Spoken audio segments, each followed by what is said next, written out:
Praise be to Jesus Christ, and welcome to Catholic Forum.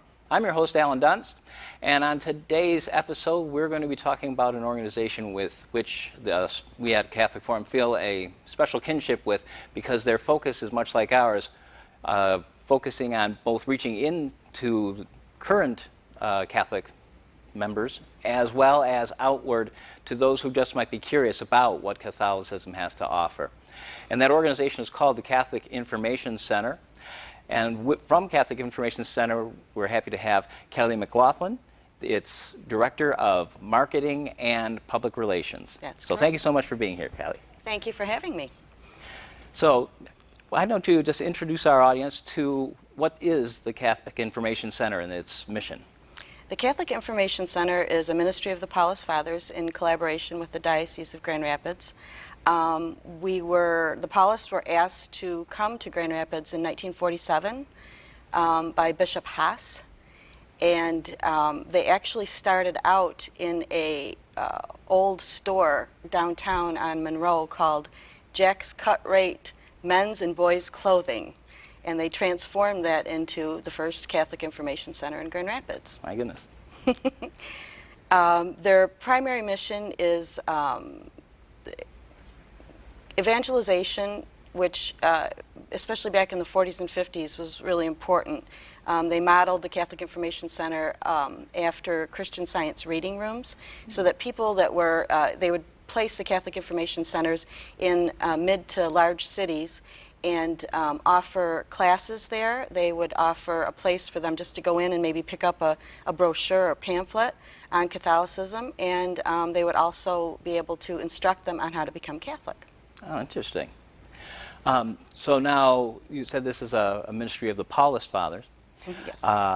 So they are not, strictly speaking, part of the diocese or a part of the diocesan higher, or I want to say, the organization. They are two separate entities working together. Is that accurate? That is accurate. The Catholic Information Center, I work for the Paulist Fathers, not for the Diocese of Grand Rapids.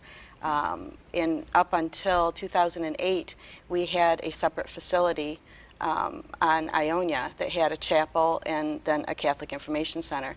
And in 2008, we moved to Cathedral Square by invitation from Bishop Hurley. Okay. Can you tell us a little bit more about the Paulist Fathers and how their charism plays into what the mission is? Well, part of the evangelization and the conversion that is the primary foundation of the Paulist Fathers comes from their founder, servant of God, Father Isaac Hecker. In 1858, he and three of his Redemptorist missionaries in North America decided to form their own religious order, and they based it on St. Paul, that's thus the Paulists and not the Heckerites, because of their his conversion from Saul to Paul, and because he was a disciple and an apostle. And those are the three primary things that they based their religious organization on.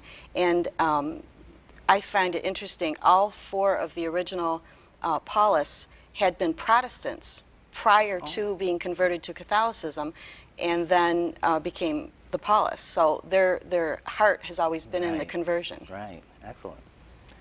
All right, and now you mentioned you started out in their own storefront, as it were, and then had their own place in, their own chapel and the Catholic Information Center kind of as its own entity, more or less.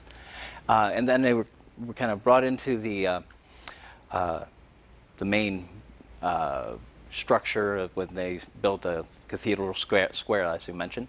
How has the mission changed or evolved, or the relationship between the Catholic Information Center and the diocese evolved as those movements have been going on? It's been very positive for us. What happened was all of the people that used the Catholic Information Center downtown for the chapel and to go to Mass and Ash Wednesday and all those good things, because they're working people, now are able to use the cathedral. So the Paulist Fathers still do their daily Masses. They do it in the chapel within the St. Andrew's Cathedral.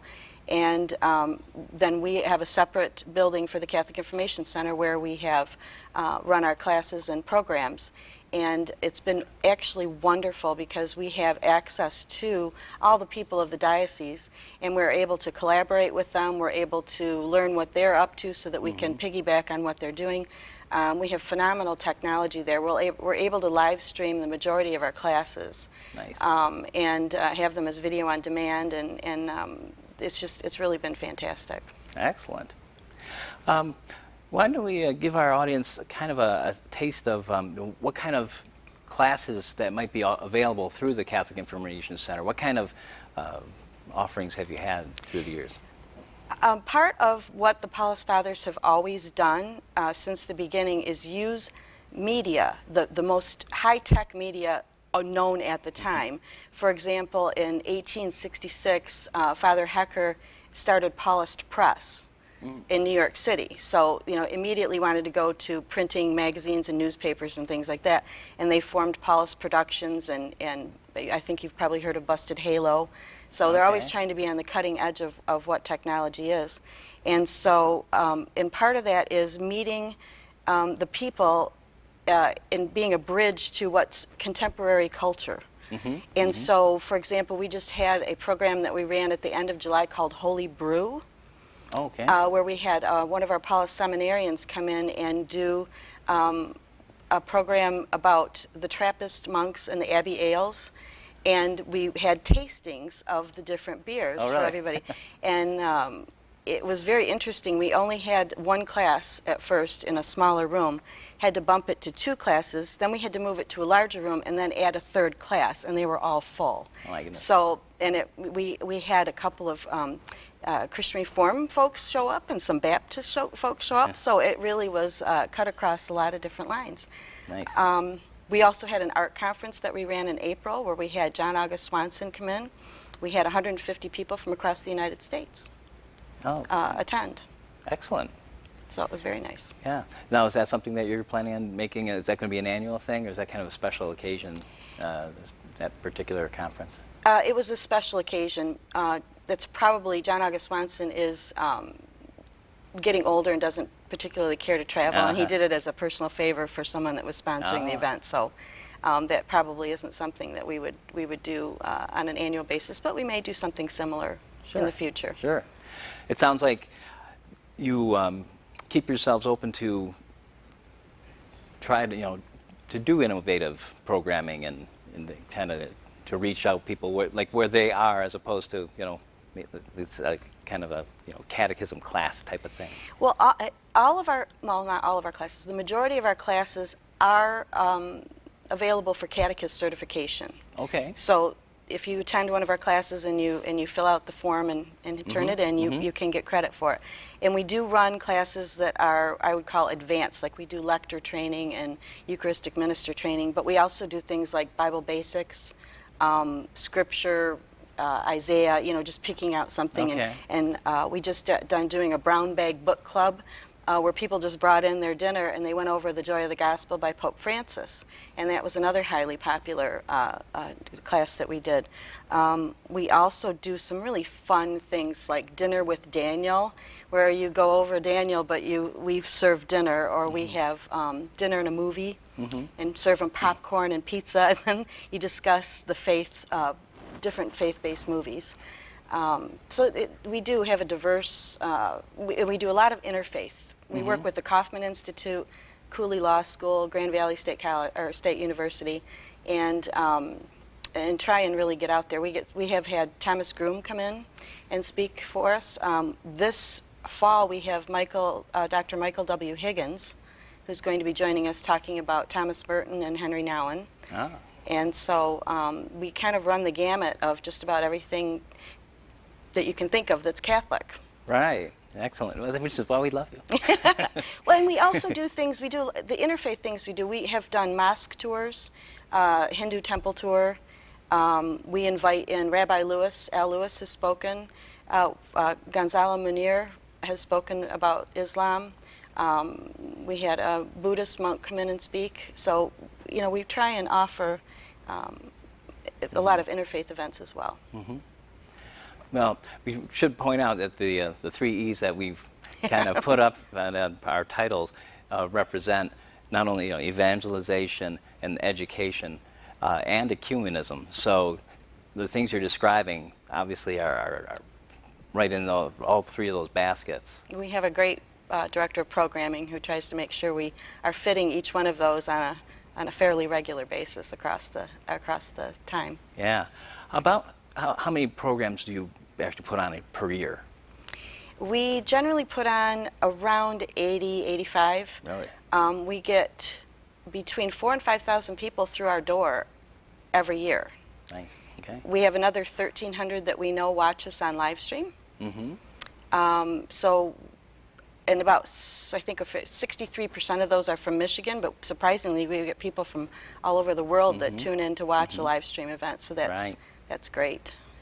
Yeah, and we're going to give out the website information at the end, but I did go on there, and it's a lot of stuff there. There's a video on demand, and it's quite the selection. So it is. I do encourage people to check that out, as well as trying to, if they're local to Grand Rapids, Michigan, to come on, check out your Right. the local offerings. We would appreciate that.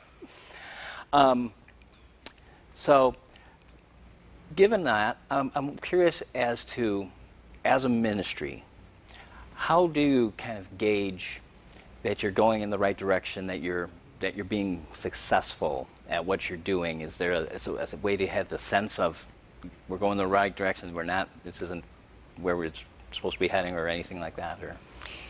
Or We do ask for input from the people that attend our classes and take that into consideration. It also, our programming does depend on who we have available to speak with and what their forte is. Sure. We have one father who is a historical genius. I mean, he can talk about anything about the Catholic Church's history. But it kind of comes down to numbers, and that's why I mean I can kind of quote numbers like that, because from a marketing perspective, I know if we're hitting the right tone, if we're getting the people that are coming in, and we ran for example, the first time we ran a secular radio ad on some of the local stations, and we had responses. People walked in the door and said, "I heard your ad and I want to know about becoming a Catholic," and it was like, wow. So it really worked. It's kind of anecdotal. However, there isn't really a good gauge other than, I think, the numbers of people that are attending and watching. I know you had mentioned before we went on that you had kind of participated in the what do I say, the return or the conversion of people from to Catholicism. You had said like 6,000 or something like that. Over 6,000 people since 1948 have been brought into the Catholic Church through the Catholic Information Center here in Grand Rapids. Yeah, so it's quite that's a pretty good indicator as well. It is, and the fact that we were asked to collaborate with St. Francis de Sales in Muskegon to have a new collaboration there called the CIC Lakeshore Annex, and we're going to start offering classes in Muskegon for the Lakeshore community, so that they don't. A lot of people don't want to make that drive. It's kind of far, and what we found is that 47% of the Diocese of Grand Rapids Catholic community lives in that Lakeshore area, and so we're trying to bring the classes to them. So we're quite happy about that. Okay. Now, when is that going to get off the ground? We have 2 programs that start this fall. Father Gainey is going to be doing those, and then we will be adding. We promised to do 8 programs this year from September to August. So we'll kind of see how those go and who's going to do them. And right. Now, is your programming kind of geared around the school year, or is that just kind of how it works out, because that's when everyone's not at vacation and all that kind of thing? Or we do a fall programming that runs from September to November. Then we do Advent, and we kind of lay low in like Christmas and Easter season because it's very busy for our priests. But we do have Lent programming, and then summer we do kind of light because people are traveling and really not home. But we do participate in the fall in Art Prize because Cathedral Square is an Art Prize venue. So we have art-related classes that we do, spirituality of art. One of them is called Slow Art, where we actually invite the artist in, and you get to go out and view their piece, but you actually have time to look at it and contemplate, and then come back and you have lunch with the artist and they explain how they came about creating that piece. Well, that sounds interesting. It is. It's very popular. Oh. Well, that's happening during Art Prize, which That is. typically for those who are watching is in late September? September 24th through August 12th is when it's officially on. Okay. Is September through October 12th? I'm sorry, October. Okay. Did I say August? October 12th. We traveled back in time there for just a minute. All right. And we talked about, you mentioned the other, the annex. Any other future aspirations, things that you're kind of cooking up as far as future programming or anything like that? We have a lot of things that we're cooking up, but nothing quite as big, I think, as the annex. Our programming, you know, will continue to be what it is and cover the kind of topics that we cover. I think the Michael W. Higgins is going to be, you know, one of the big ones this fall. And then we also have Sybil Macbeth, who's coming in, who's doing Praying by Color. Oh. Which it's an interesting way of teaching adults to teach children how to pray and remember their prayers and think prayerful while they're doodling and coloring. So oh, that's very interesting. It is. It's very interesting. Yeah. I'll say one thing about your programming. It is so diverse, and I don't know if I've ever seen you actually offer, except maybe the beer thing, anything twice. You don't seem to repeat yourself a whole lot. Is that true, or is that just I'm missing some of the things that you offer annually? But it seems like your programming is constantly evolving and changing and taking new angles on things. It is. We have something called Great Women, Great Wisdom series that we do run annually. We also have an Advent Christmas kind of program that we do annually. Okay. And then there's also an Easter Lent program that we run annually. But for the most part, we try and go at least 3, 4, 5 years before we would run something again, okay, sure. just for folks like you that are, you know, keeping track of what we're doing. So. Yeah, well, I've admired that you can have such diversity in your programming. I think that's amazing. So let's tell people how they can find you. I mean, obviously in Grand Rapids, Michigan, which is where we are.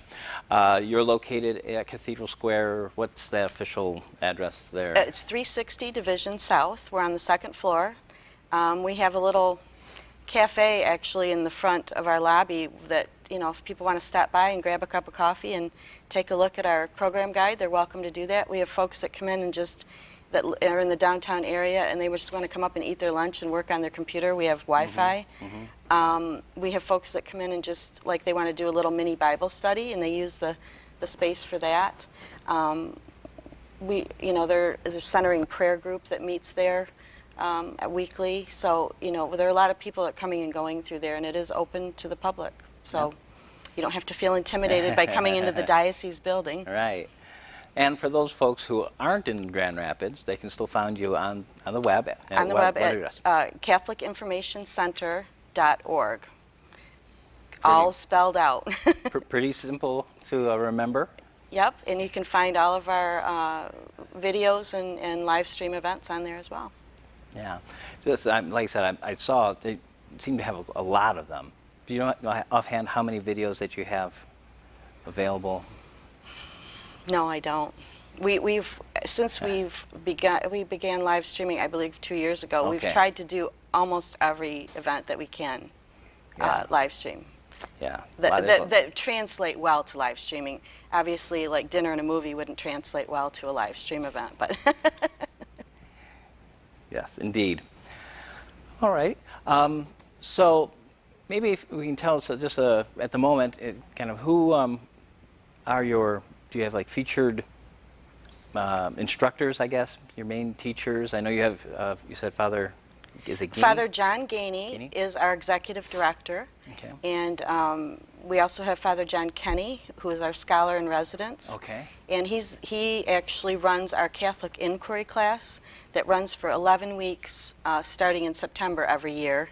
And that is for seekers, for Catholics that maybe have fallen away from the church and want to get back in, or folks that just want to renew their faith. Mm-hmm. We have one gentleman, I think this is either his second or third time going through the class. He's not sure if he wants to become Catholic, but he's checking it out again. And then a lot of those folks go on to the RCIA programs within their parishes. Sure. Speaking of which, can you go into maybe a little bit more depth in terms of the collaboration that you're being able to get into with the diocese in terms of programming versus, you know, what parishes might be offering? I know you had mentioned the annex in Muskegon. the Muskegon, kind of giving people the option of, you know, going to programming that, you know, an individual parish might not be able to do, or that, you know, wouldn't feel too insulated in, you know, one parish, but they can go to this and draw from. Well, we recognize that a lot of our other parishes don't have either the staff or the money to provide the kind of programming that we can. And we also want to make sure that we're following the direction that the diocese is going. I know the diocese right now is focusing a lot on family. And so that our programming, you'll start to see that this fall, that we're going to start going more for like people who are empty nesters. We are actually having a little class on that, and you know, how to, the second half of life type of thing. Okay, sure. And so, you know, that's something we take our cue from the diocese to make sure that we're collaborating and coordinating and not going against what they're doing, so we're all heading upstream the same way. Right. We also run, Father Joachim Lally does a Richard Rohr class once a month, and that gets a very large following as well. Excellent. So in your role as marketing, what is the biggest challenge that you face in terms of doing what you do, and what are the opportunities you're looking for? Finding Catholics. I am always amazed. We have been in that building now since 2008. And there are still people that will call on the phone and say, what time is your Mass schedule? And it's like, well, we don't have a chapel anymore. And when did you move? Or they don't really, they've been in Grand Rapids their entire life, and they don't know who the Catholic Information Center is. Yeah. So my challenge is getting out there and getting people to know who we are and what we do. Ah, interesting. And finding out how to get to them. Okay. Have you found any increasing success over the last few years as you've been integrated with the diocese? And yes, absolutely. Having the support of the diocese as far as where we are, I think has ended up being helpful. We also have, I think some of the parish priests are more, we're not in competition with them anymore, I think, like we used to be when we had a chapel. And so they see us as a resource rather than a competitor for people. And we work closely with Aquinas College and the Dominican Center at Marywood and so forth. So, you know, that is helpful. We do, you know, try and get into all the parish bulletins that we can. So if you're a parish bulletin editor, please put our stuff in.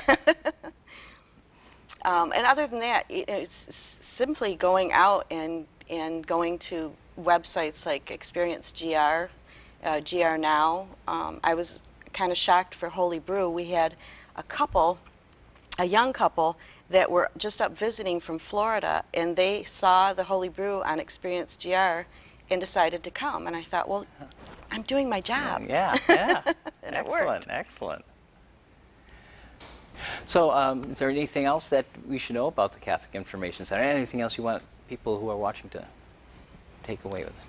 Well, I just think that the Paulist Fathers are really something special. And to be honest with you, before I started working there, I really didn't know that much about the Paulist.